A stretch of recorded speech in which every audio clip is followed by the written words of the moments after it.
You're obviously a very well-known expert on wellness, but I was surprised to hear you were partnering with Personal Capital on a financial matter because a lot of people don't normally make the connection between finance and overall wellness. Would you care to expand what led you to partner with Personal Capital and the kind of connection that you see? There were many reasons. One is that I have always believed in abundance as a natural experience of life, abundance in all its forms, which means health, relationships. And my definition of success is only one thing: joy. So if you don't have joy, you don't have success. Doesn't matter how much money you have. And, I started my career in this country with nothing, zero. When I came to this country, I didn't have a dollar. And I got kind of seduced by a culture where you were able to buy things that you didn't need with money that you hadn't earned to impress people that you didn't like. And I realized that money was the source of all stress in the world. And I also realized that money is a human construct, just like latitude and longitude, or Greenwich Mean Time, or Wall Street. We made it up. So, how do we negotiate our relationship with abundance is why I joined this effort to show people that money is very important, but it's how you spend the money, how you earn the money, and is it bringing joy to you? If it's not, then it's useless. The Motley Fool's mission, I think, is appropriate to share with you, Dr. Chopra. It's to help people be smarter, happier, and richer. And the word richer has, there's an obvious connotation for a company that makes a living selling people subscriptions to pick stocks. But I can tell you it has a deeper meaning for most of us here. And I would love to hear your thoughts on, talking about finances and wellness and that tension between using finance as a source of abundance versus the things that you were talking about and how it can kind of be a source of pain and problem. And I'd like to hear your thoughts about the idea of wealth and richness and what those terms really mean to you.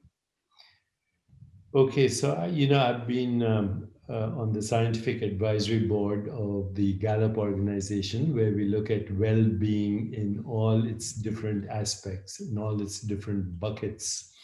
So one of the buckets of well-being is financial well-being. The other buckets of well-being include career well-being, meaning and purpose in your job well-being, social well-being, friends, family, professional well-being, physical well-being, community well-being, and ultimately emotional and spiritual well-being, which are the most important anyway. But in that context, if you look at the data on financial well-being, you find that people who are financially secure are the ones who are actually not only making wise decisions and how they save money, earn money, and spend money, but they're also enjoying the money. So people who are financially secure, first of all, they have safety. They feel safe. They have insurance. They have disability. They have retirement. They have vacation benefits and all that. That's number one. So they have default mechanisms in their financial management where they don't have money as a source of stress, number one. Number two, financially secure people spend more on experience than on products. Because it's been realized that, you can buy this iPhone 9 and then after 6 months, iPhone 10 and the 7 month iPhone 11. And the only difference is the camera. And, after a while, you don't even know the difference. So people who are wise and secure about money don't spend that much money on products or redundancy. They spend money on experiences, on a vacation, on going out for a night with your family and friends, entertainment, on courses, on seminars, on education, on their children, on their grandchildren, on philanthropy. This gives people much more financial security and also enjoyment from their money. They like to spend money. They also save money, but they don't hoard it.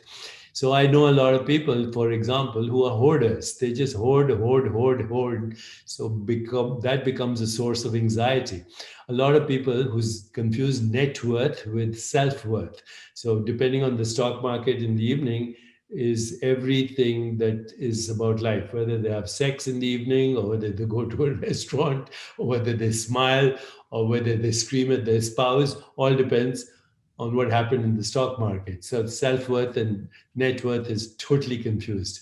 There's also research that shows that money is an important part of our what we call happiness experience, but not the most important part. So, if you look at what people call happiness formulas, the 50% of your happiness comes from your attitude to life. Do you see the world as a problem or as an opportunity? Now that has a lot to do with how you trade in the stock market. Are you seeing problems? Are you seeing opportunities? That's a very big difference between successful investors and unsuccessful investors.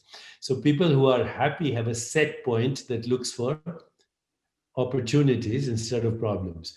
The second component is the money itself. So if you win the lottery, you'll be ecstatic, you'll be very happy. But after 6 months, you'll return to your set point. And after a year, you may be actually unhappier because now you're all concerned about taxes and, all the things that go with money being your identity. So money adds about 12 to 15% of your total happiness experience. The third part of the happiness quotient formula equation is what we call daily personal choices, sum up of pleasure, personal pleasure.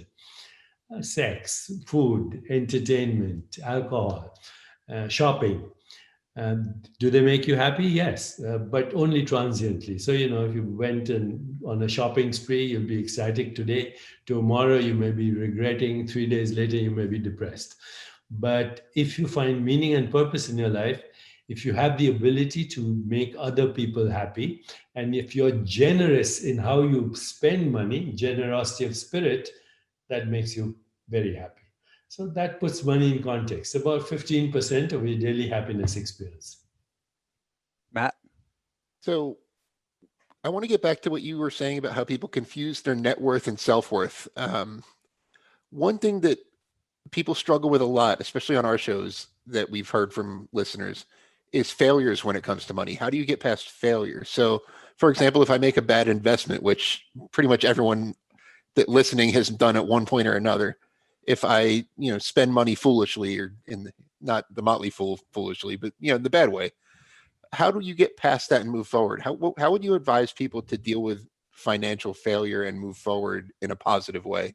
I think any failure can be reframed as a learning experience, so you don't repeat the same mistake.